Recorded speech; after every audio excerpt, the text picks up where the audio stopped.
Este é o nono estudo do livro do Apocalipse, que já começámos há uns meses atrás. E vou rever brevemente, como o meu costume, rever as áreas que já cobrimos nas mensagens à igreja.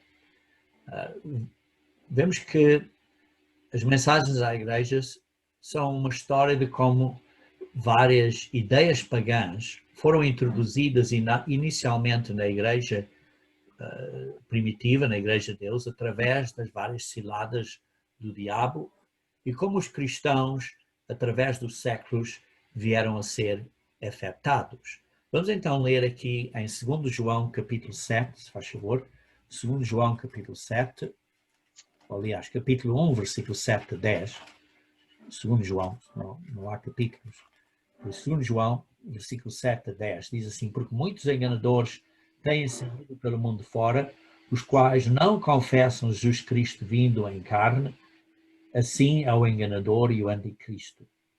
Acautelai-vos para não perderes aquilo que temos realizado com esforço, mas para receberes completo galardão. Todo aquele que ultrapassa a doutrina de Cristo e nela não permanece, não tem Deus.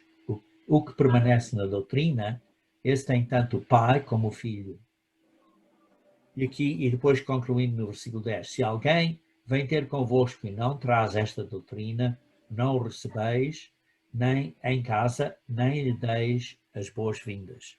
E por isso estamos aqui a ver um ponto, é que muitos enganadores virão, que não confessam que Jesus Cristo de facto veio na carne.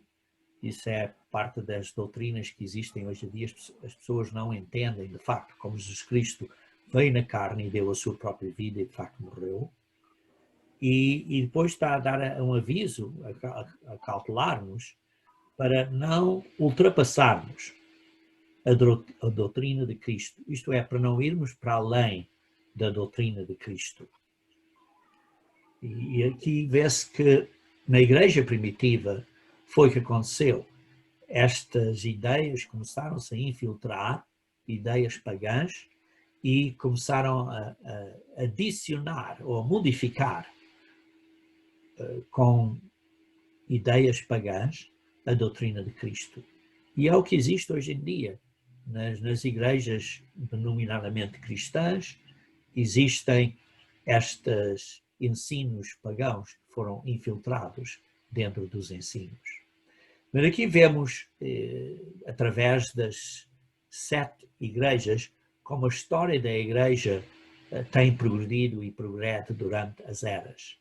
A primeira era foi a era de Éfesos, em que vemos que esses se mantiveram fiéis à doutrina, mas perderam aquele primeiro entusiasmo, aquele primeiro amor.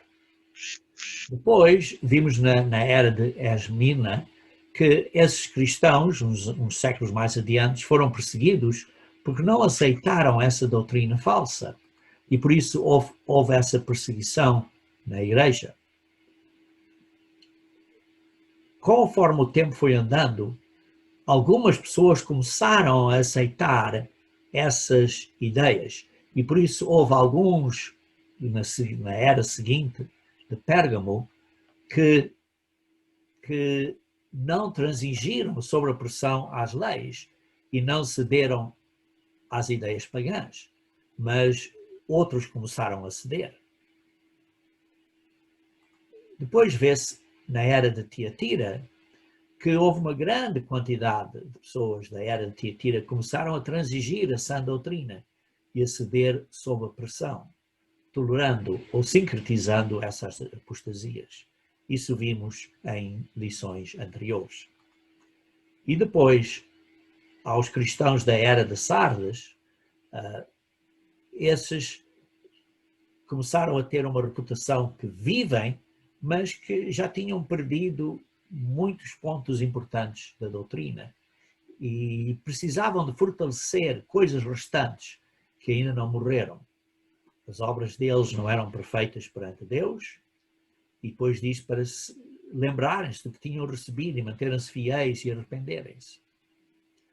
Agora hoje vamos então continuar com a sexta carta, que é parte destas cidades na rota do correio, que começava em Éfeso, e Esmina, e Pérgamo, Tiatira e Sardes, e depois a próxima, digamos, paragem do correio era na cidade de Filadélfia.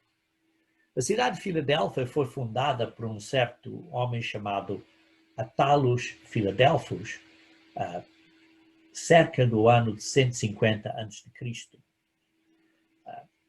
O nome de Filadélfos foi provavelmente, digamos assim, um nome que foi dado a ele porque ele tinha muito amor para com um dos seus irmãos, embora Attalus fosse o seu primeiro nome. E por isso, esse nome de Filadélfos veio a ser o nome da cidade que foi fundada em nome dele.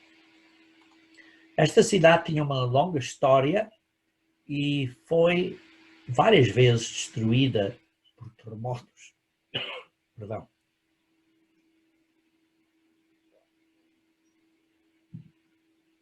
Foi várias vezes destruída por terremotos. Um ponto interessante é quando estes terremotos existiam, praticamente ou aconteciam, a maioria dos prédios e tudo caía, mas o que ficava em pé eram as colunas. Isso é um ponto interessante que vamos falar um bocadinho mais disso mais adiante.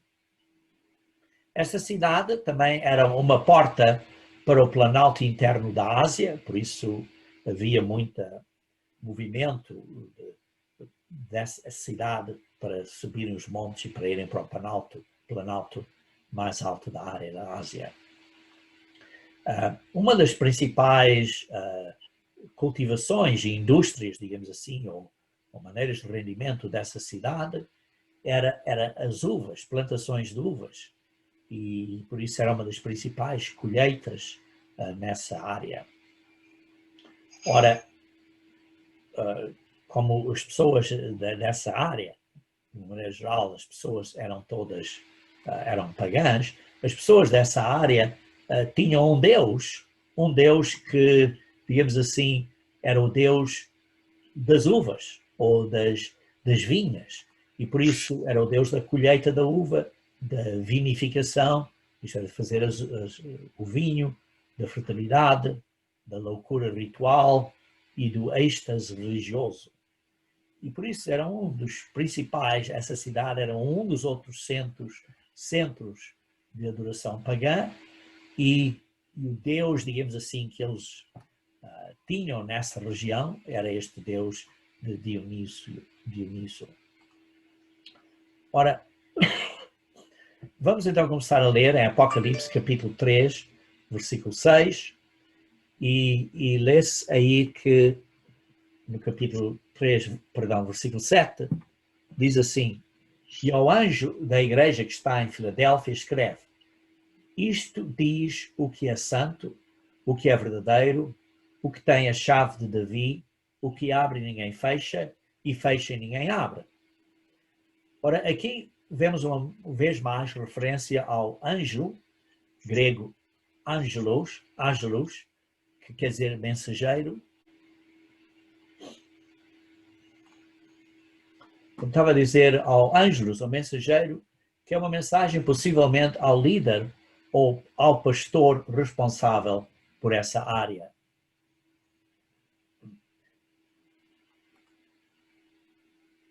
Também vemos aqui que isto simboliza que há uma certa hierarquia na igreja, porque esta mensagem vem de Jesus Cristo ao mensageiro, ao líder, ao pastor desta igreja, como tem sido nas outras cartas todas. Mas aqui vê-se uma hierarquia de cima para baixo na igreja. Há sempre uma hierarquia na igreja de Deus. Depois, continuando, vê-se aqui que Cristo é o santo e o verdadeiro. Isto diz que é o santo e o verdadeiro. Ora, vejam em 1 Pedro, capítulo 1, versículo 15 a 16. Vamos ver então 1 Pedro, 1 Pedro, capítulo 1, versículo 15 e 16.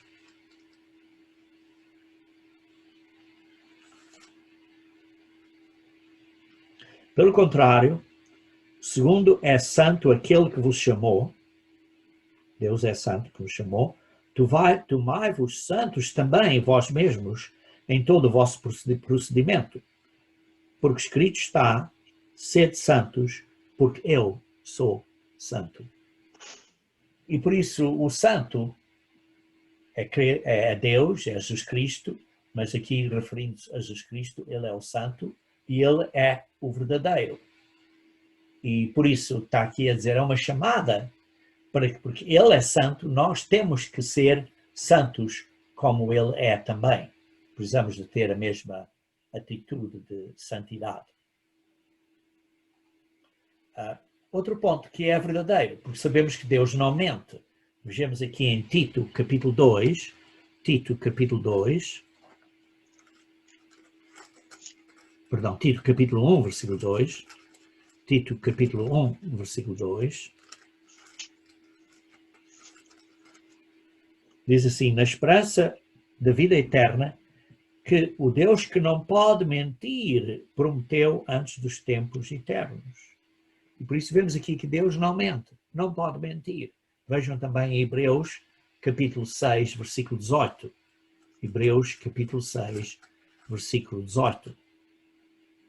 E diz assim, para que mediante duas coisas imutáveis, nas quais é impossível que Deus minta, forte alento tenhamos nós, que já corremos para o refúgio, a fim de lançar mão da esperança proposta. Aqui está a falar acerca da promessa que foi feita a Abraão e que diz que Deus jurou essa promessa e por isso é feita por, digamos assim, por duas coisas imutáveis. Primeiro, porque Deus jurou e segundo, porque Deus é impossível ele mentir. Por isso, duas coisas imutáveis. E por isso vemos aqui Deus não mente. E por isso Cristo, que é na imagem do Pai, é o autor da verdade, porque ele é o verbo, é aquele que nos dá a verdade. Também vemos que Cristo está aqui nesta igreja, que é a igreja de Filadélfia, está numa área em que há doutrinas pagãs. Neste caso deste Deus das uvas. E Jesus Cristo é o único completamente verdadeiro. Por isso está a dizer que Cristo é o santo e que é o verdadeiro. A doutrina de Cristo, da igreja, é a verdade. Todas as outras religiões são falsas. E por isso, a doutrina correta e viver corretamente andam juntos, andam de mão em mão. Por vezes assim, diz que é santo, temos que ser santos, temos que viver de uma maneira correta e temos que ser verdadeiros. E a verdade é a doutrina de Deus e por isso precisamos de ter a verdade, amar a verdade. E por isso a doutrina correta e viver da maneira correta, da maneira santa, estão os dois ligados, estão juntos aqui neste versículo. E por isso, estamos a ver aqui que não pode haver santidade sem verdade. Não pode haver santidade sem verdade. Os dois andam juntos. Então vamos continuar a ler neste versículo e diz aqui, visto que vimos que é Cristo falando, como lemos, por exemplo, em Apocalipse, capítulo 2, versículo 1, versículo 8, versículo 12, versículo 18, etc. É sempre Cristo que está a falar ou dar a mensagem a estas igrejas. Por exemplo, no capítulo 2, no versículo 1, diz assim, aquele que conserva na mão direita as 7 estrelas e que anda no meio dos 7 candeeiros do ouro, como vimos anteriormente, que é Cristo. No versículo 8, diz assim, diz o primeiro e o último que esteve morto e tornou a viver. Está claro que é Cristo. versículo 12, diz assim, ao anjo da igreja diz, aquele que tem a espada afiada de 2 gumes. Isso também falámos anteriormente, que representa Cristo. Por exemplo, o versículo 18, diz assim, estas coisas diz o Filho de Deus, que tem os olhos como chama de fogo e os pés semelhantes ao bronze polido. Isso também descrevemos anteriormente. E por isso vemos que está falando claramente de Cristo. A carta é escrita por Cristo. Ora, como vimos, esta igreja, nessa era em que a carta foi escrita, essa congregação estava rodeada de pagãos e maldades. E assim é o mesmo que acontece através das eras, na era de Filadélfia, que é a era à volta dos anos de 1927 adiante, vê-se que é esta era que também existe muitas maldades, muitos ensinos pagãos misturados com as religiões cristãs. E aqui Cristo dá a certeza que é Ele que tem o poder de acesso a tudo do reino de Deus, de acordo com a sua vontade. Porque diz assim, é aquele que tem a chave de David. Por isso ele tem a chave que dá acesso ao reino de Deus, porque foi ele que deu a David o reino, o trono, e é ele que tem a chave deste reino para nós podermos ser parte do reino. E isso é tudo de acordo com a vontade de Jesus Cristo. Ora, a chave é muito importante, é fundamental, é necessária. Você não pode abrir algo sem ter a chave dessa porta. E ele tem a chave de David.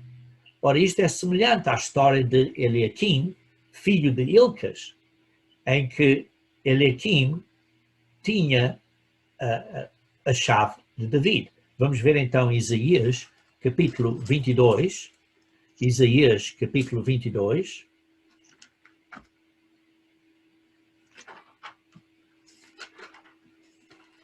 Isaías, capítulo 22, começando no versículo 20 até ao 22. Naquele dia, chamarei o meu servo Eliaquim, filho de Ilcas, e vesti-lo-ei da tua túnica. Isto era da túnica do administrador anterior, o mordomo, que não era um administrador fiel. E por isso está a tirar a responsabilidade, a autoridade desse administrador, desse mordomo antigo, o Sebna, que vamos ler daqui a pouco uma parte dessa história, mas tirou desse mordomo a sua túnica, a sua veste de responsabilidade, e vai dar essa túnica a Eliaquim, filho de Ilcas, porque era um homem fiel. E diz assim, cingilo-ei com a tua faixa e lhe entregarei nas mãos o teu poder.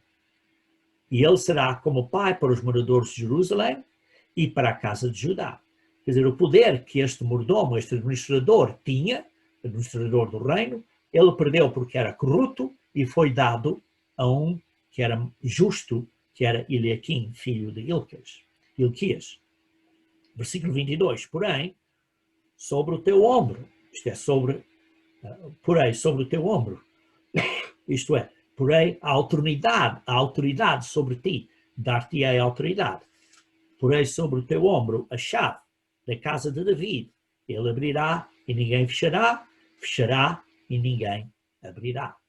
Por isso, este filho de Ilcas, este homem Eliaquim, que ia ser o mordomo, o administrador do rei, tinha esta autoridade. De quê?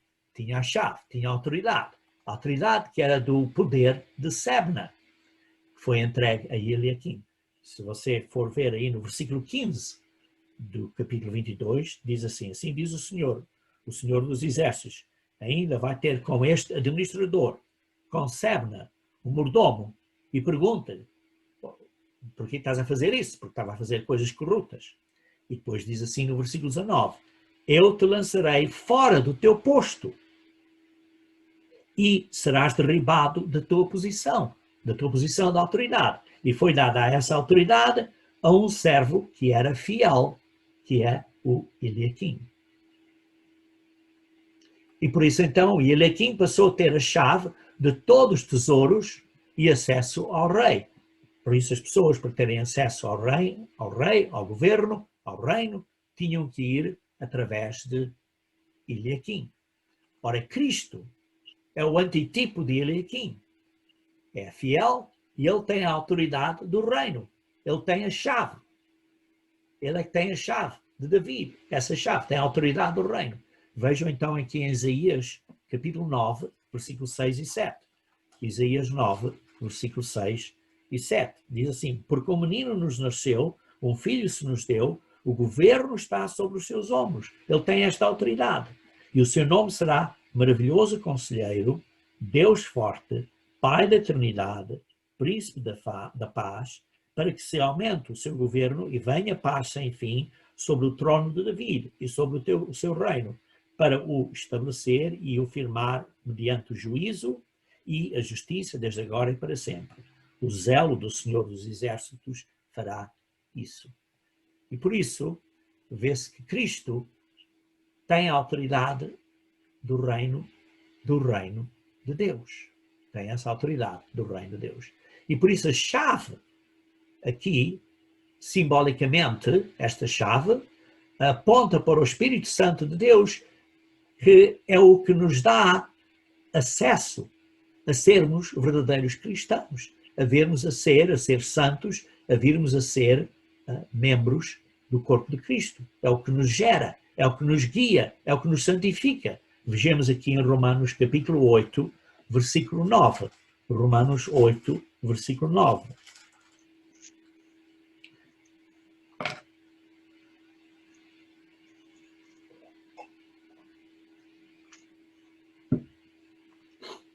Diz assim: vós, porém, não estáis na carne, mas no Espírito, se de facto o Espírito de Deus habita em vós. E se alguém não tem o Espírito de Cristo, esse também não é dele. E por isso o Espírito, ele é que tem a chave, ele é que nos dá o Espírito Santo. Nós somos batizados, é Cristo que nos batiza com o Espírito Santo, que procede do Pai. Está claro, é o Pai que nos batiza, mas é Jesus Cristo aquele que tem a autoridade de nos dar o Espírito e que nos dá o Espírito após o batismo, pela imposição das mãos, quando o ministro ora e pede a Jesus Cristo para cumprir essa promessa. E por isso, Jesus Cristo é aquele que tem a chave. Esta chave aponta para o Espírito Santo de Deus. Continuando a ler no versículo 8 da Apocalipse 3, diz assim: conheço as tuas obras e eis que diante de ti pus uma porta aberta. Ora, vejam, por exemplo, aqui em 2 Coríntios, capítulo 2, versículo 12. 2 Coríntios, capítulo 2, versículo 12. Eu escrevi esta secção aqui em 2 Coríntios, capítulo 2, versículo 12. Diz: ora, quando cheguei a Troade para pregar o Evangelho de Cristo, e abrindo-se-me uma porta no Senhor, não tive descanso no meu espírito, porque não achei ali meu irmão Tito, mas despedindo-me deles, parti para a Macedónia. Aqui vê-se que esta porta, que Paulo está-se a referir aqui em Coríntios, é a porta de abriu para ele poder ir pregar o Evangelho na Europa. Quer dizer, ir para a Grécia, que era parte da Europa, porque ele estava na Ásia. Vejam também Atos capítulo 16, é onde este evento é mencionado nos Atos dos Apóstolos. Atos capítulo 16, versículo 8 a 10. Atos 16, versículo 8 a 10. Diz assim: e tendo contornado Mísia, desceram a Troade. À noite sobreveio a Paulo uma visão na qual um varão macedónio estava em pé e lhe rogava, dizendo: passa a Macedónia e ajuda-nos. Assim que teve a visão, imediatamente procurámos partir para aquele destino, concluindo que Deus nos havia chamado para lhes anunciar o Evangelho. Quer dizer, aqui está a descrição em Atos, mas em Coríntios, Paulo está a descrever esta situação, que Deus queria que eles fossem para a Macedónia para ir pregar o Evangelho, que foi o início do Evangelho na Europa. Aí vê-se que Paulo aqui está a descrever em Coríntios como foi um exemplo de abrir uma porta. E por isso aqui lemos aqui abrir uma porta, e por isso não é necessariamente, neste caso, a porta do reino de Deus, mas uma porta aberta para pregar, ensinar e levar a boa nova do reino para a Europa. E por isso, conheço as tuas obras e eis que diante de ti abriu uma porta para quê? Uma porta para a igreja, na era de Filadélfia, ter uma porta aberta para pregar, ensinar o reino de Deus na Europa. E vemos então também em Atos 14, versículo 27, Atos 14, versículo 27, diz assim: ali chegados, reuniram a igreja, relataram quantas coisas fizera Deus com eles e como abrira aos gentios a porta da fé. E por isso esta porta aberta não é só para os israelitas, mas é para os gentios. Isto é para todo o mundo. A porta é para todo o mundo. Ora, a igreja, na era de Filadélfia, assim, tem, digamos assim, uma porta aberta, tem um poder espiritual de Deus para pregar o Evangelho à volta do mundo através desta porta que está aberta. Esta é a missão da Igreja de Deus. E por isso nós, como membros desta era de Filadélfia, coletivamente, como uma organização física, Deus abriu a nós, deu à Igreja, nesta era de Filadélfia, uma obra a fazer antes da vinda de Cristo. E isto é, de pregar a boa nova do reino de Deus como testemunho a todo o mundo e então virá ao fim. Ora, isto não foi feito anteriormente. Nenhuma outra era da Igreja de Deus tinha esta missão. Esta missão foi dada a esta era de Filadélfia. Ora, como vimos nas eras anteriores, durante os anos que se produziram, digamos assim, foi um período em que, inicialmente, em Éfesos, eles mantiveram a verdade. Depois, conforme as eras foram andando, foram lutando contra aqueles que se diziam que eram cristãos, mas estavam a introduzir ideias pagãs ao cristianismo verdadeiro, estavam a lutar contra isso, conforme o tempo foi introduzido mais e mais, até que ficou na área de Sardes um fino muito pequenino. E ao fim da área de Sardes, então, começaram a fortalecer um pouco, e depois o que vemos é que vem a era de Filadélfia, e na era de Filadélfia, então, vê-se que a verdade é, digamos assim, é restabelecida na igreja, com toda a sua verdade, com todos os seus ensinos e doutrinas básicas necessárias para a verdade. E esta verdade, então, a igreja tem a responsabilidade de pregar esta verdade a todo o mundo. E por isso é o que lemos em Mateus 24:14, que este evangelho do reino vai ser pregado à volta do mundo como um testemunho a todas as nações e então virá ao fim. Isto é uma missão mesmo antes do fim, que não foi feita antes, nos séculos anteriores. Mas não é só coletivamente que temos uma responsabilidade, individualmente. A porta é para nós sermos um exemplo a outros. Nós temos que ser um exemplo. Veja, por exemplo, em 1 Pedro, capítulo 3, versículo 15. Porque vê-se aqui, 1 Pedro, capítulo 3, versículo 15. 1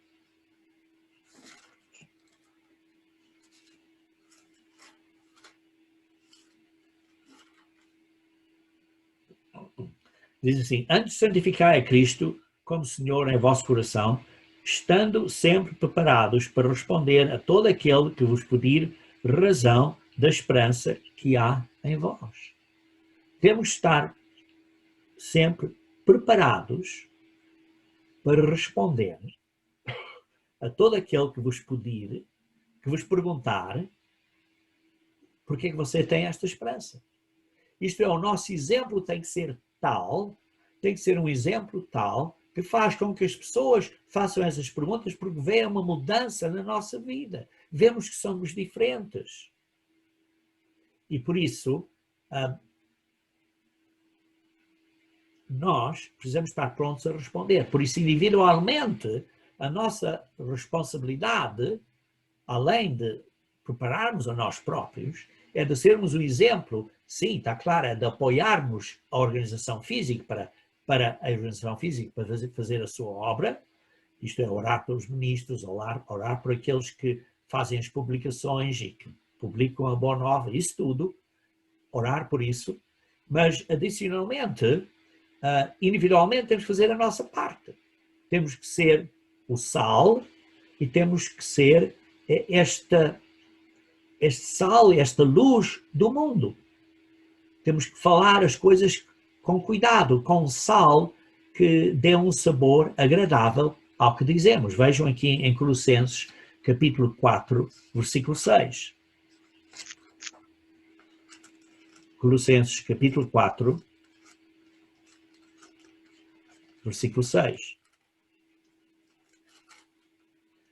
A vossa palavra seja sempre agradável, temperada com sal, para saberes como deveis responder a cada um. Temos que falar com as pessoas com carinho, com amor, com uma gentileza, não é para magoar as pessoas, mas com uma atitude de humildade temperada com sal, para dar a mensagem de uma maneira correta. Isso é o que precisamos de todos estar a trabalhar, a vencer isto, e precisamos de agarrar a isto. E por isso Jesus Cristo está a dizer àqueles da era de Filadélfia: conheço as tuas obras e por isso tens uma porta aberta para pregar o Evangelho à volta do mundo. Continuando a ler, no versículo 8, diz assim: e ninguém pode fechar esta porta. Tendo pouca força, guardaste a minha palavra e não negaste o meu nome. Ora, esta obra, em primeiro lugar, não é pela nossa própria força ou pela força da igreja, pois a igreja tem pouca força. A igreja tem pouca força. Ora, que força é essa? Ora, temos uma força pequena. Que força pequena é essa? Somos pequenos em números? Sim. Somos pequenos em finanças? Sim, comparado com organizações do mundo, são muito pequenos em finanças. Mas vejam, em 2 Coríntios, capítulo 12, versículo 9. Eu tenho aqui escrito 2 Coríntios, capítulo 12, versículo 9, que é quando Paulo estava a orar por certas fraquezas que ele tinha. Então Deus disse a ele: a minha graça te basta, porque o meu poder se aperfeiçoa na fraqueza. E por isso ele disse: de boa vontade, pois, me gloriarei nas minhas fraquezas, para que em mim habite o poder de Cristo. E por isso nós, a igreja na era de Filadélfia, tem pouco poder nesta era. Sim, temos pouco poder. Mas a obra que estamos a fazer é pelo poder de Cristo. É pelo poder de Cristo. E por isso é que diz assim: conheço as tuas obras e dou uma porta aberta e ninguém a pode fechar. Tendo pouca força, guardaste a minha palavra. E por isso a igreja nesta era é elogiada por guardar a palavra de Deus, porque são fiéis à sã doutrina de Cristo. E por isso é muito importante sermos fiéis à doutrina de Cristo. E depois diz também: e não negaste o meu nome. Quer dizer que a Igreja, nesta era, não nega o nome de Jesus Cristo. Não leva o nome da Igreja de Deus e de verdadeiros cristãos em vão. Têm cuidado de como carregam, como levam o nome. Por exemplo, em Êxodo, capítulo 20, versículo 7, está a falar dos 10 mandamentos de Deus, para não usar o nome de Deus em vão. Vejamos então Êxodo 20, versículo 7. Não tomarás o nome do Senhor teu Deus em vão. A palavra tomar aqui quer dizer carregar ou levar. E nós, por isso, precisamos ter cuidado de não estar a levar, não estar da maneira que, por exemplo, falamos com as outras pessoas, ou que as pessoas sabem que nós somos membros da Igreja de Deus, e as pessoas estão a dizer, olha, se isto é que é ser um membro da Igreja de Deus, não quero nada a ver com a Igreja de Deus. Ora, isso é dizer mal, é usar o nome de Deus em vão. E, de uma maneira, é estar a negar o nome de Jesus Cristo. E precisamos ter cuidado que não façamos isso. E por isso, nós precisamos de atuar como parte da família. Precisamos de viver, precisamos de obedecer, precisamos de confiar no poder de Deus. Isto é parte do que nós temos que fazer. Ser membros desta família de Deus. E por isso vivemos como Ele vive, sendo santo, sendo verdadeiros, obedecendo, seguindo a palavra de Deus, guardando a palavra de Jesus Cristo, a Bíblia, e não negando o nome dele. Isso é tudo parte do que Deus, Jesus Cristo aqui, está a elogiar a Igreja durante a era de Filadélfia. E depois diz, eis que farei aos da sinagoga de Satanás, aos que se dizem judeus e não são, mas mentem, eis que eu farei que venham e adorem prostrados a teus pés e saibam que eu te amo.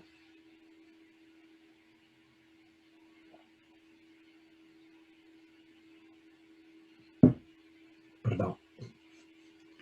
Ora, os da sinagoga de Satanás, vimos isso em Apocalipse, capítulo 2, versículo 9 também. No capítulo 2, versículo 9, também foi mencionado isso. Capítulo 2, versículo 9, diz assim, e a blasfémia dos que a si mesmo se declaram judeus e não são. Estão a declarar como se fossem judeus e não são. Aqui é a mesma coisa. Está a dizer aos que se dizem que são judeus, não é? Estes são os da sinagoga de Satanás. São os adversários da igreja. A sinagoga de Satanás, como lemos aí em Apocalipse 2, versículo 9. Esses são os adversários da igreja. Vejamos aqui em 2 Coríntios, capítulo 11. 2 Coríntios, capítulo 11, versículo 12 a 15.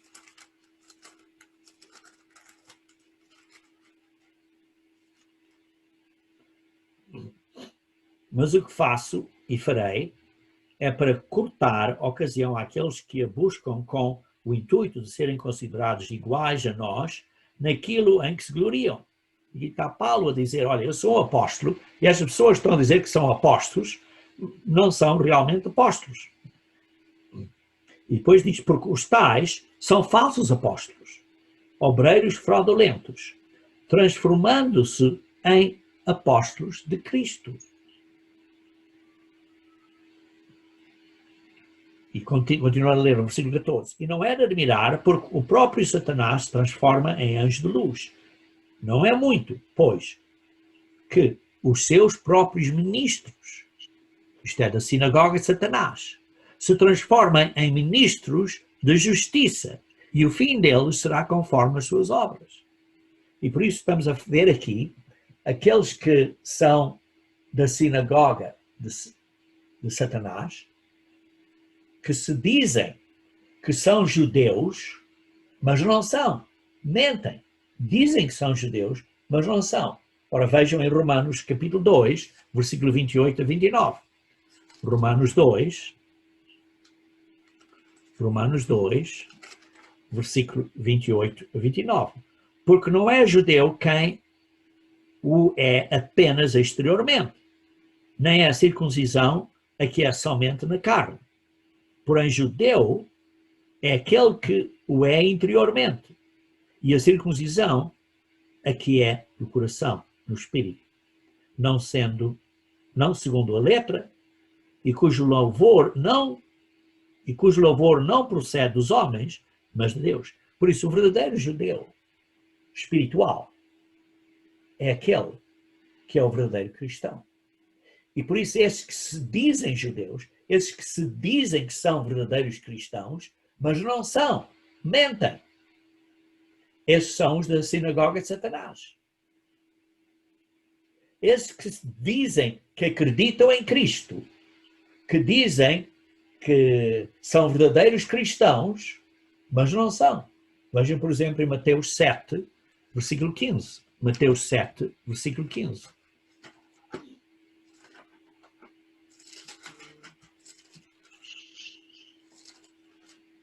Mateus 7, versículo 15. Acautelai-vos dos falsos profetas, que se vos apresentam disfarçados em ovelhas, mas por dentro são lobos roubadores. Estes são falsos profetas, que se disfarçam, como que dizem que são judeus, mas não são. Dizem que são cristãos, dizem que são verdadeiros cristãos, mas não são. E por isso diz, um bocadinho mais adiante, no versículo 20, diz: pelos seus frutos os conhecereis. E muitos desses causam divisões. Querem ser, por exemplo, pessoas diferentes. Mesmo que, por exemplo, tenham vindo para a Igreja de Deus. Depois querem ser pessoas individuais. Querem ter o seu individualismo. Não querem ser parte de trabalhar em conjunto, em equipe, coletivamente, para fazer a obra. Ora, se não estão a trabalhar coletivamente para fazer a obra, como podem fazer esta obra de Filadélfia? Não estão a fazer. E por isso é preciso ter cuidado com essas atitudes independentes que muitos hoje em dia têm.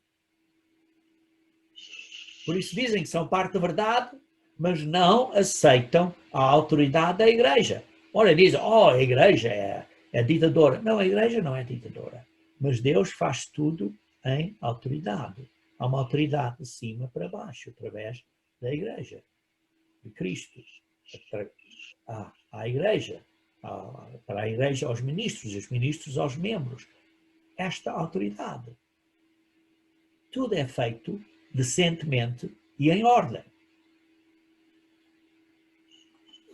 E por isso a igreja no tempo do fim, diz aqui, ou está a dizer aqui o significado, isto é que a igreja no tempo do fim encontra muita imitação, muito ritualismo religioso, individualismo, hipocrisia. Isto é, oposição misturada com atitudes humanas. Oposição dizendo, sim, somos cristãos, somos isto, fazemos isto tudo, até podem estar a obedecer às leis de Deus, até podem estar a guardar os dias santos, isto tudo, mas têm atitudes mundanas misturadas com isso. Por isso são imitações, ou são individualistas, ou há certas hipocrisias. E por isso precisamos analisar este cuidado, porque aqui está uma mensagem à igreja da era de Filadélfia, uma era de amor, uma era que estão a fazer uma obra, de pregar a boa nova do reino de Deus ao mundo, e estão a fazer isso coletivamente. Ora, queremos ser parte desta era ou queremos ser das outras eras? Porque diz, a mensagem é a todos nós, temos que ter cuidado, somos parte desta característica, desta era de amor de uns para com os outros ou não? Estamos a analisar e examinar a nós próprios, estamos a ver se de facto somos pessoas deste amor, de irmandade, de irmãos uns pelos outros, que é a era de Filadélfia. Ora, aí diz, mas eu farei que venham e adorem prostrados a teus pés e saibam que eu te amo. Aqui está a dizer que vão ter que reconhecer a autoridade que Deus deu à igreja na era de Filadélfia. Deus vai fazer isso bem claro, fará bem claro com quem ele está satisfeito. E por isso vai haver um certo respeito. Depois, no mundo da manhã, que vão respeitar aqueles que são da era de Filadélfia. Continuando. Como?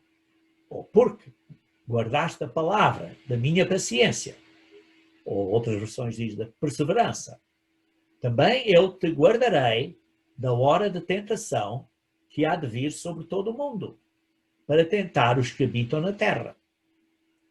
Porque eles perseveraram, porque foram firmes e implacáveis em perseverar, em manter a sã doutrina, em manter o amor da verdade, e manteram-se constantes em guardar a palavra de Deus.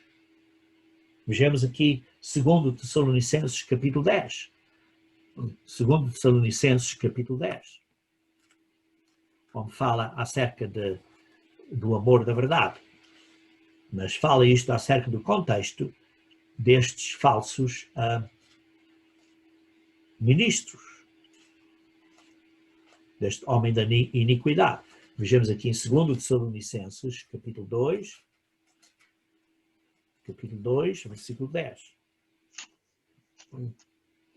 Ora, começando a ler do versículo 9, ora, o aparecimento iníquo é segundo a eficácia de Satanás, com vários milagres que vão enganar o mundo inteiro, e com todo engano de injustiça aos que perecem, porque não acolheram o amor da verdade para serem salvos, porque não se agarraram ao amor da verdade.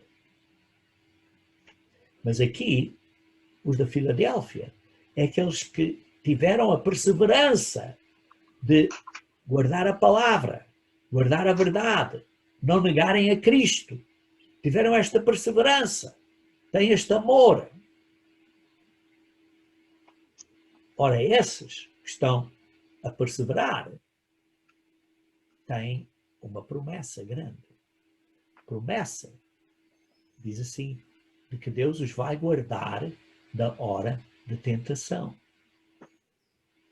Ora, não é só uma libertação da prova ou da tentação, mas é uma libertação do período, da hora, do período de tempo durante a provação que virá à terra toda. Isto é, por isso não vai ser só uma libertação da prova, mas uma libertação desse período de tempo.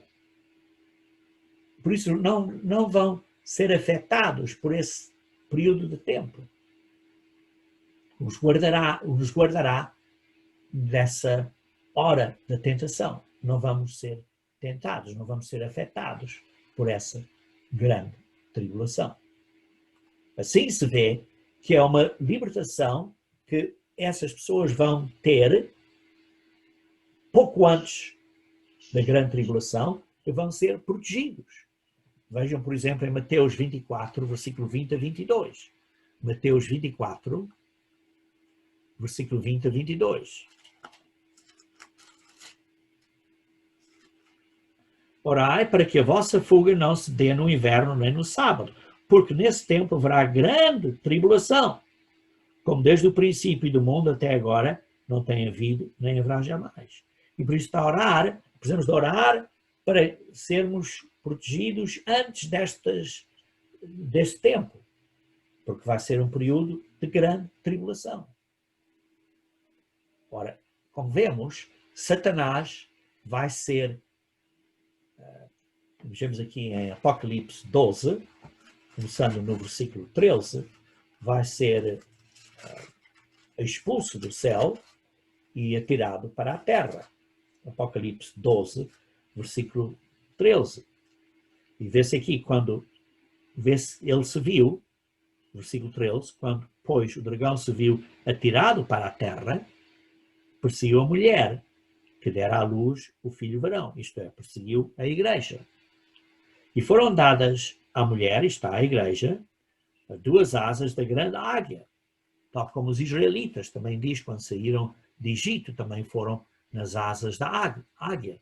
Por isso não quer dizer que tivessem ido de avião. Não, mas para que voassem até o deserto, ao seu lugar. Isto é, vão ser guardados, protegidos, numa área, num deserto, no seu lugar. Onde é, não sabemos. Sim, há várias especulações. Tá bom, pronto, há várias especulações. Mas como isso vai acontecer, não sabemos. É bem possível que seja uma ação de anjos, mas isso é a minha especulação. Não sabemos. Um ponto aqui importante é que precisamos de entender que Satanás vai perseguir a igreja. E vai perseguir esta parte da igreja, como vamos ver, é uma parte da igreja, porque diz assim que essa parte da igreja vai ser sustentada durante um tempos e metade de um tempo. Isto é durante 3 anos e meio, isto é o período da grande tribulação, fora da vista da serpente.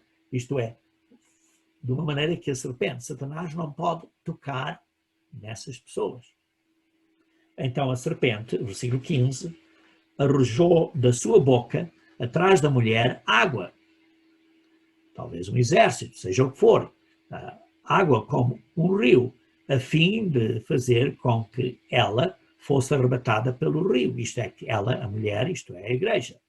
Ora, a terra, porém, socorreu a mulher, e a terra abriu a boca e engoliu o rio. Tal como quando os israelitas saíram do Egito, o rio Vermelho se abriu e a tropa egípcia morreu quando o rio se fechou sobre ela. Aqui é a mesma coisa, mas em vez de ser a água, a história é virada de outra maneira, em que o rio agora representa a água, como no rio representa esse exército, e a terra própria é que vai abrir e vai engolir esse exército, ou esse grupo de pessoas, ou esse grupo de pessoas que vão perseguir a igreja. Ora, veja então no versículo 17, diz assim: irou-se o dragão contra a mulher, e foi pelejar contra os restantes da sua descendência. Aqui prova que a mulher se dividiu, digamos assim, dividiu em duas partes. Uma parte foi protegida, que vemos aqui, fugiu, no versículo 14, 15 e 16, e a outra parte não foi protegida, ficou atrás. Essa que ficou atrás, diz assim, são ainda os que guardam os mandamentos de Deus e têm o testemunho de Jesus. Ora, vê-se aqui que no tempo do fim há várias eras da igreja em paralelo. Vimos, quando cobrimos a era de Sardes, que vemos indicações na era de Sardes que essa era ainda existe. Vemos agora aqui a era de Filadélfia, que vai existir até ao fim e que vai ser protegida, dando este período que vai tentar de grande tribulação, mesmo no tempo do fim. E depois ainda temos a era da Laodiceia, que vamos ver no próximo estudo, que também vai existir durante o tempo do fim. E por isso vemos várias áreas, várias eras da Igreja de Deus existirem no tempo do fim. A promessa é dada àqueles que estão na era de Filadélfia, neste tempo do fim, aqueles que perseveraram, que foram firmes, implacáveis em perseverar, em manter a sã doutrina, em ter o amor da verdade e constantes em guardar a palavra de Deus, aqueles que tiveram fidelidade nisto, esses então vão ser protegidos. E por isso é que diz em Lucas 21, versículo 36, e tenho esse aqui escrito, aqui, Lucas 21, versículo 36, vigiai, pois, em todo o tempo, orando, para que sejais havidos por dignos de evitar, isto é, de escapar, todas estas coisas que hão de acontecer, e estar em pé diante do Filho do Homem. E por isso está aqui a dizer, precisamos de vigiar, constantemente, orando, para sermos considerados dignos. Por quem? Por Deus, está claro. Por Deus. Por sermos considerados como membros da igreja da era de Filadélfia. Porque se não estamos a ter cuidado, podemos mudar para estar na era de Sardes ou estar na era de Laodiceia. Por isso precisamos ter cuidado, porque estas eras estão a existir durante o tempo do fim. E por isso temos de estar a vigiar que não nos desviemos, que mantemos a perseverar, manter firmes, implacáveis, manter a sã doutrina, manter o amor da verdade, constantes a guardar a palavra de Deus, para escapar estas coisas que hão de acontecer e para estar de pé, isto é, para estar presente, para ser ressuscitados, se morrermos ou se ainda estamos a viver, sermos transformados e estarmos de pé à frente do Filho do Homem quando ele vier à segunda vinda. Ora, continuando, no versículo 11 diz assim: eis que venho sem demora, guarda o que tens para que ninguém tome a tua coroa. Sem demora vem da palavra grega tahu, grego 5053, que quer dizer, também pode ser traduzida como de repente ou inesperadamente. Como muitas escrituras diz que Cristo virá como um ladrão, quando as pessoas não esperam, repentinamente. E por isso precisamos estar a vencer até esse momento, para sermos protegidos. Por isso, guarda o que tens, que ninguém tome a tua coroa. Guarda o que tens. Precisamos ter cuidado com a nossa atitude mental, manter a sã doutrina, manter o amor pela verdade, termos esta chave, o Espírito Santo de Deus, estarmos a obedecer e não negar o nome de Cristo. Isto é tudo que temos que guardar, entre as coisas que temos que guardar que estão mencionadas nesta carta. E depois diz, guarda para que ninguém tome a tua coroa. Que coroa? Seria a coroa de ser um rei no reino de Deus? Sim, poderia ser, mas a palavra grega para coroa aqui é 4735, que quer dizer Stéphanos. E essa é a coroa de grinalda ou louros que uma pessoa recebe quando vence uma competição ou uma corrida. É uma coroa de vitória. E por isso diz assim, guarda o que tens para que ninguém tire a tua coroa de vitória.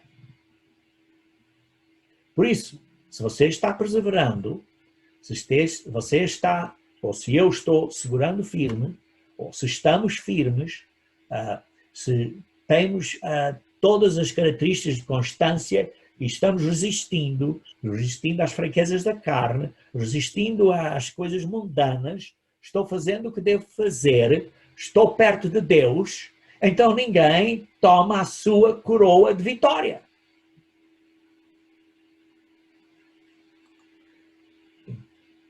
Vejamos então em 2 Tessalonicenses, capítulo 2, versículo 9 e 10. Estivemos aí agora mesmo, mas quero ler esta secção de novo. 2 Tessalonicenses, capítulo 2, versículo 9 e 10. Está aqui a falar aparecimento iníquo e a eficácia de Satanás, vários sinais e milagres, e com todo o engano da justiça aos que perecem, porque não acolheram o amor da verdade para serem salvos. Mas diz assim, aos que perecem. O que aconteceu? Para estarem a perecer, quer dizer que perderam o amor da verdade. Quer dizer, em vez de manterem fiéis, em vez de estar perseverando, em vez de segurando firme, estando firme, em vez de ter estas características de ser constante e de perseverar até ao fim, abriram a mão. Começaram a abrir a mão. começaram a carecer, a não ter o contacto com Deus que deviam ter. E por isso estão em perigo de perder a coroa da vitória. Por isso precisamos ter cuidado. E está aqui a dizer o que acontece, porque não acolheram o amor da verdade. Precisamos de acolher o amor da verdade.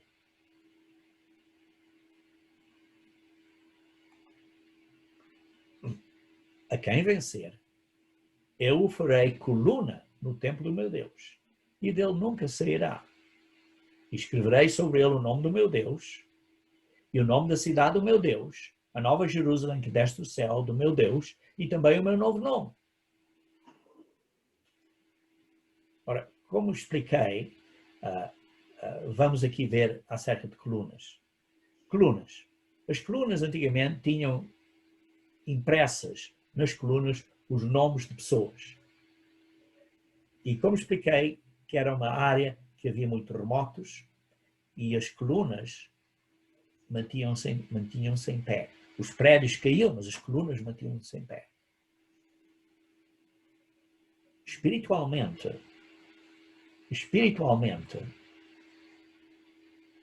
as colunas somos nós que temos de se manter firmes quando há terremotos. Então, vamos fazer uma pergunta aqui. Tem havido terremotos na Igreja de Deus? Tem havido muitos terremotos espiritualmente. Se você está na igreja há muitos anos, você sabe que tem havido terremotos na Igreja de Deus. Infelizmente, muitos não se mantiveram em pé. As colunas mantêm-se em pé durante o terremoto. E depois diz, há que vencer, porque estamos a ser fiéis até ao fim. Há que vencer. Vai ser uma coluna espiritual. E essa coluna, diz assim, será no templo do meu Deus. Isso é uma coluna que não sairá. Não estará mais sujeita, ou você não estará mais sujeito a tentações e provações. Você vai ter uma residência permanente na presença do Pai. Vai estar no templo de Deus. E então, qual vai ser o seu nome? O seu nome se tornará parte do reino de Deus. Porque o seu nome vai ser escrito nesta coluna, que é parte do templo de Deus.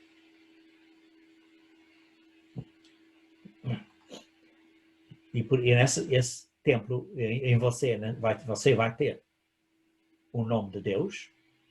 Por exemplo, você tem um livro, por exemplo, tem um livro, que você escreve, assina o seu nome no livro para saber que o livro pertence a você, não é? Se, por exemplo, tem um livro e tal, você escreve, assina o seu nome. É o meu livro, pertence a mim. Por isso,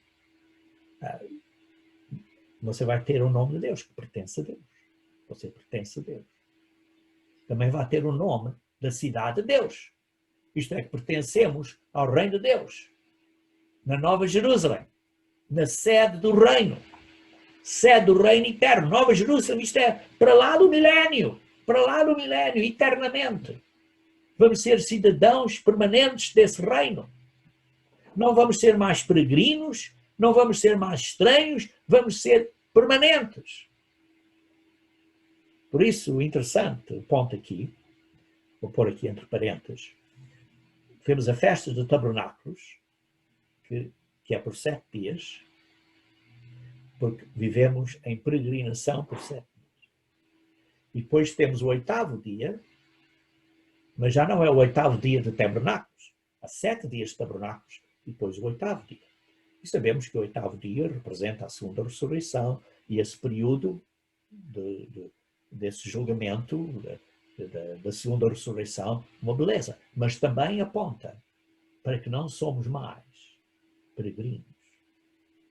Aponta para a eternidade, para a Nova Jerusalém e o que virá depois também. E por isso vamos ser cidadãos permanentes nesse reino. E o novo nome de Cristo. Será, ok, devia ter um ponto de interrogação aqui. Será um novo nome de Cristo? Será esse novo nome que reconhece o relacionamento entre nós e Jesus Cristo? Eu escrevi mais coisas aqui e caiu, e só reparei agora que caiu do slide. Mas vou corrigir isso na apostila que vou mandar a vocês. Por isso, o novo nome de Jesus Cristo é uma pergunta aqui. Não sabemos o que é. Você está claro, eu não sabemos o que é esse novo nome de Cristo. Mas será um novo nome, pergunta, será um novo nome reconhecendo este firme relacionamento entre nós e Jesus Cristo? Ponto de interrogação. Quer dizer, um novo nome que é possível. Isto é especulação, estou a perguntar. Não sabemos o que é, mas poderia ser que reconhece este relacionamento especial entre Jesus Cristo e nós. Jesus Cristo vai ter um nome novo, que é parte deste casamento, é quando nós também nos casamos. Por exemplo, as damas têm um novo nome. Vai ter um novo nome que representa esta família, que inclui nós. Uma coisa, espiritualmente, uma coisa muito significante. Agora, continuando a ler, vamos agora, antes de concluir o último versículo, vamos falar um pouco acerca da Era de Filadélfia. A Era de Filadélfia, claro, foi depois da Era de Sardes, descrevemos isso em estudos anteriores. Por isso, a Era de Filadélfia, temos que ver qual igreja tem esta linhagem, e desta linhagem veio a fazer isto, veio a fazer esta obra, e veio a fazer isto de uma maneira que é completamente distinguível de todos os outros. Só há um. É que vemos que desde 1931, quando o Sr. Armstrong foi ordenado, esta obra começou. Não estamos a dizer que ele é um ídolo ou que ele é um ser que nunca pecou, nada disso. Só estamos a reconhecer que foi através de uma pessoa que Deus usou como um mensageiro para construir esta parte da missão que foi profetizada aqui. E por isso nunca aconteceu como a partir deste período, nunca aconteceu nada à volta do mundo como a partir deste período. A propagação do Evangelho começou pela rádio e pela Pura Verdade, que era como a revista era conhecida inicialmente, e agora é conhecida como a Boa Nova, e em inglês como Beyond Today. Em inglês era The Plain Truth, depois veio a ser conhecido como Beyond Today. Em português agora é como a Boa Nova. E essa propagação do Evangelho começou pela rádio e pela revista em 1934, e 19 anos depois se espalhou para a Europa, e o nome da igreja, a Igreja de Deus, nunca foi negado, foi sempre conhecido como a Igreja de Deus, e vários pontos, secções nas epístolas de Paulo, e isso, vê-se o nome da igreja sempre nomeada como a Igreja de Deus. E, adicionalmente, temos que lembrar que temos que estar ligados à videira, através de ramos. Isto é uma simbologia muito importante, porque existe uma organização física para alimentar a igreja e ministros selecionados por Deus. Vejamos então João capítulo 15. João capítulo 15. João capítulo 15. Versículo 5, diz assim: Eu sou a videira e vós os ramos. Quem permanece em mim e eu nele, esse dá muito fruto, porque sem mim nada podereis fazer. Temos que estar na videira. Jesus Cristo é a videira e nós os ramos. E aquela energia que vem dentro da árvore, como é aquele género de líquido que alimenta a árvore. Quando você corta uma árvore, vê-se aquele líquido que sai. É simbólico, digamos assim, do Espírito Santo. E nós, por isso, temos que estar ligados. E esta videira tem ramos. E depois tem ramos e tem sub-ramos. Esta analogia que É uma organização, está organizada. A igreja é assim, é organizada. E tem ministros. E vejamos em Efésios capítulo 4. Efésios capítulo 4, versículo 11 a 17. Efésios capítulo 4, versículo 11 até versículo 17. Diz assim: e mesmo ele concedeu uns para apóstolos, outros para profetas, outros para evangelistas e outros para pastores e mestres. Aí vê-se que existe pastores na igreja. Pastores e professores. Com que razão? Porquê que há esta organização? Porquê? Está assim organizado simplesmente por nenhuma razão? Não. Com vistas ao aperfeiçoamento dos santos.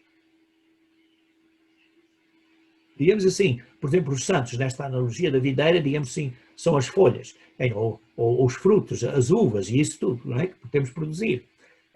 Mas nesta videira, e é interessante que a igreja em Filadélfia era numa área, numa região que produzia uvas. Muito interessante também. E por isso temos de estar a ligar à videira. Ela produz estas uvas. E esta organização existe para quê? Para o aperfeiçoamento dos santos, para o desempenho do seu serviço, para a edificação do corpo de Cristo. Para quê? Para o corpo de Cristo crescer, ser edificado.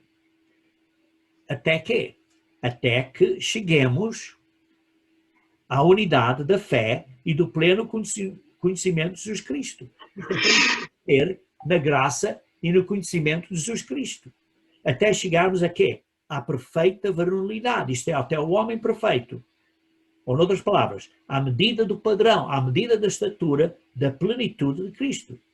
Para quê? Para que não mais sejamos como meninos agitados de um lado para o outro e levados ao redor por todo o vento de doutrina, pela artimanha dos homens, pela astúcia com que induzem ao erro. Porquê? Porque temos de ter firmes, mantidos, seguros com amor à verdade. Mas seguindo a verdade em amor. Aí está outro ponto. Seguimos a verdade, mas tem que ser tudo em amor. Tudo o que fazemos tem que ser em amor. Crescemos em tudo naquele que é a cabeça, Cristo. Por isso, a igreja na era da Filadélfia vê-se claramente que não há outro grupo que cumpriu estas responsabilidades da era de Filadélfia. A igreja que seguiu, que cresceu desde a partir dos anos de 1931, essa tem cumprido. O ponto é o seguinte: estamos nós a manter-nos na era de Filadélfia espiritualmente, ou estamos a ficar mornos, como vamos cobrir no próximo estudo, ou estamos a ficar, parece vivos, mas que estamos mortos? Precisamos ter cuidado. Temos que manter ferventes, fiéis na era de Filadélfia. E em conclusão, o último versículo diz assim: quem tem ouvidos, ouça o que o Espírito diz às igrejas. E por isso temos que tomar atenção a tudo que é dito às igrejas. Vejamos então aqui o que é que diz às igrejas. Temos que tomar atenção a todas as outras mensagens, mesmo que você viva nesta era. Por exemplo, vou mencionar alguns pontos a realçar. Okay? Cristo é o cabeça da igreja. Temos que reconhecer que Cristo é o cabeça da igreja. Não é um homem. Sim, na organização existem homens ao cimo da organização, mas Cristo é o cabeça. Cristo é o que dirige a igreja através do seu espírito, através do conselho. E o conselho depois guia e dá instruções ao presidente para depois executar através da administração e pelos ministros. E então tem esta autoridade que vem de cima para baixo. Também vemos que outro ponto a realçar é que Cristo nos deu a chave vital que abre o caminho para o reino de Deus. E esta chave é o Espírito Santo de Deus, que abre o caminho. Precisamos ter o Espírito Santo. Por isso nós não podemos perder esta chave. devemos de usar esta chave diariamente. Estar a usar sempre a chave diariamente. Precisamos de entrar pela porta. Pela porta. Usando o Espírito Santo, fazendo o que sabemos que temos que fazer, entrar pela porta. Mas também temos que ajudar, porque esta porta não é a porta só do reino, mas é uma obra coletiva da organização. E temos que ajudar esta obra com as orações pelos ministros, orações um pelos outros, quando um está doente, orar um pelo outro, orar que haja mais finanças para a igreja, para podermos continuar a fazer a obra, que pessoas venham, que Deus nos dê o coração e a bondade para darem as suas ofertas e os seus dízimos. Para quê? Para podermos continuar a fazer a obra. Porque é uma obra de fé. Porque não se cobra dinheiro a ninguém, é uma obra de fé. É uma obra de fé. E também temos que entender que não podemos fazer esta obra sendo pessoas individuais. Olha, eu não preciso de uma organização, eu vou fazer isto sozinho. Você não pode fazer sozinho. Se você vai sozinho, não está a fazer a obra da era de Filadélfia. Então você automaticamente está-se a pôr noutra era. Por isso tenha cuidado. Temos que estar envolvidos no negócio do Pai. Isto é a obra que o Pai está a instituir através de Jesus Cristo nesta era. Temos que estar envolvidos nesta obra. Coletivamente. Mas também individualmente. Precisamos fazer a nossa parte individualmente. Precisamos ser um exemplo. Manter fiéis até ao fim. Amar a verdade. Manter a fé. Ok, irmãos? Então, esta é a conclusão.